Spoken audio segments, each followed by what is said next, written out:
Imagine waking before dawn, not in a bed, but on a floor of damp wooden boards, sharing a single room with 11 other souls. The smell is indescribable: coal smoke, rotting cabbage, the sharp tang of unwashed bodies, and something else beneath it all, something darker. It is the smell of a city consuming its own.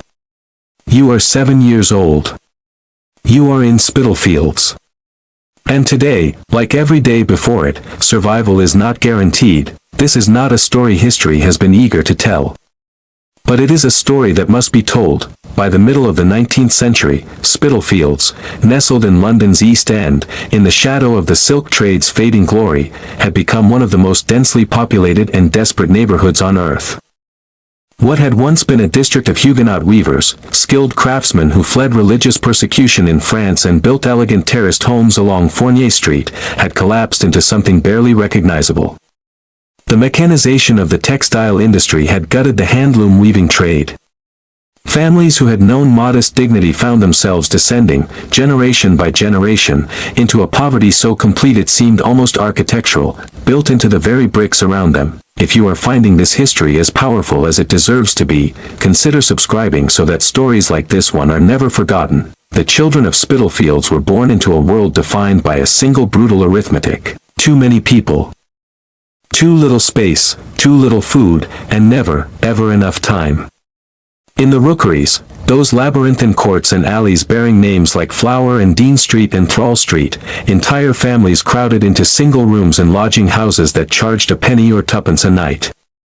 Investigators from the London City Mission described entering dwellings where a dozen people slept on loose straw, without blankets, without furniture, without light.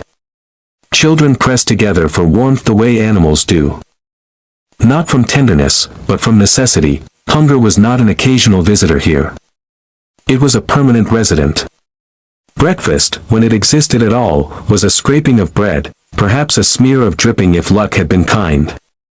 The great philanthropist Charles Booth, whose extraordinary survey of London poverty in the 1880s and 1890s documented these conditions with meticulous, devastating precision, estimated that roughly 30% of East End residents lived in what he classified as primary poverty, meaning their income was simply insufficient to maintain physical efficiency. For children, the consequences were written on their bodies. Rickets bent their legs. Scurvy mottled their skin. Tuberculosis, which the Victorians called consumption, moved through the lodging houses like a slow, patient predator, yet even these children worked. Especially these children, from the age of 5 or 6, children in Spitalfields entered a world of labor that the comfortable classes preferred not to examine too closely. The boys ran errands, swept crossings, sold matches and watercress and newspapers from corners in all weathers. The crossing sweepers, those ragged figures immortalized in Henry Mayhew's magnificent oral history London Labour and the London Poor, published in the early 1850s, were often no older than 8, spending 14 hours a day brushing horse dung from the paths of gentlemen who might, if the mood took them, drop a halfpenny in their direction. Girls worked as coster girls, or assisted their mothers in the sweatshops of the rag trade, the needle trades that had replaced the handlooms, stitching in airless, candlelit rooms until their fingers bled and their eyesight failed. Matchbox making was perhaps the most emblematic of Spitalfields' child labors. Whole families, children included, assembled matchboxes at home for manufacturers, a practice Booth and other reformers documented exhaustively. 144, for a payment of just 2 1/4 pence. The work consumed every waking hour and still could not keep pace with the rent. If this history moves you, if these forgotten children deserve to be remembered, a like on this video helps their story reach further into the world. Disease did not discriminate much in Spitalfields, but it found the children most defenseless. The cholera epidemics of 1832 and 1866 swept through the East End with terrifying efficiency, following the contaminated water supply and the open sewers that ran alongside, and sometimes through, the most crowded courts.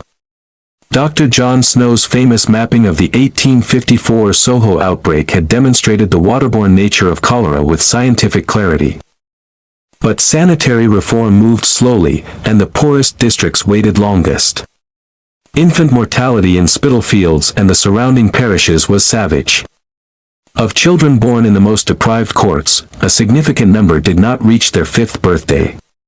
Those who survived wore their survival as an almost accidental distinction. The workhouse loomed over Spitalfields' life like a dark theological argument.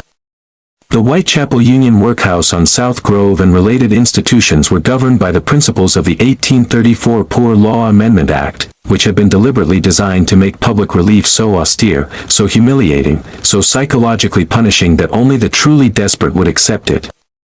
Families were separated upon entry, husbands from wives, children from parents.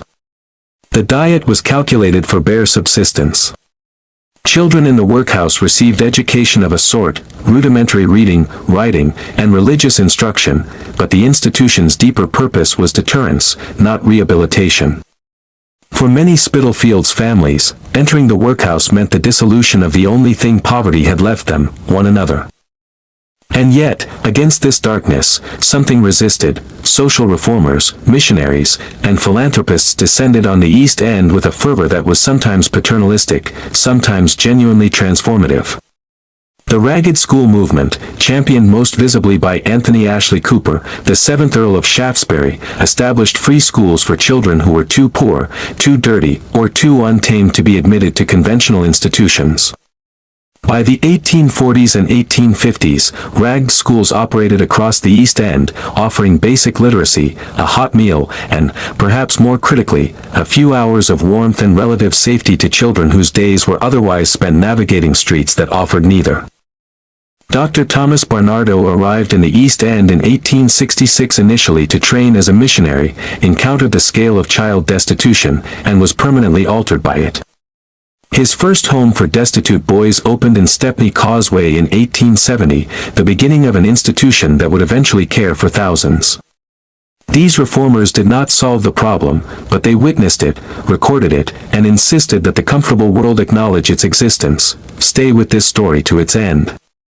What follows deserves to be heard. There were children in Spitalfields who never learned to read, who never slept in a proper bed, who reached adulthood, those who reached it at all, with no memory of childhood as anything other than labor and cold and the permanent gnawing anxiety of not knowing where the next meal would come from.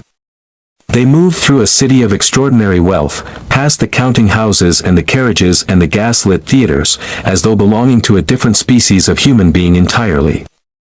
Their names were not recorded in the history books. They did not leave letters or diaries or portraits. They left only the fragments that reformers captured in notebooks, the fleeting appearances in census returns listing occupation as none beside an age of 6, the ghost impressions in Gustave Dorés' haunting engravings of the East End streets, crowded with small, indistinct figures pressed between walls that seemed to lean inward, as though the city itself was slowly closing around them. These children carried within them something that poverty could diminish but never entirely extinguish. They found ways to play in alleys barely wide enough for 2 people to pass. They told each other stories. They looked after younger siblings with a ferocious, instinctive tenderness.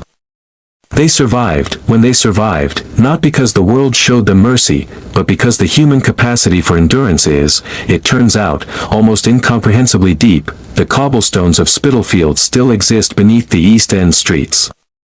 The bones of those Huguenot weavers' houses still stand along Fournier Street, altered but not erased.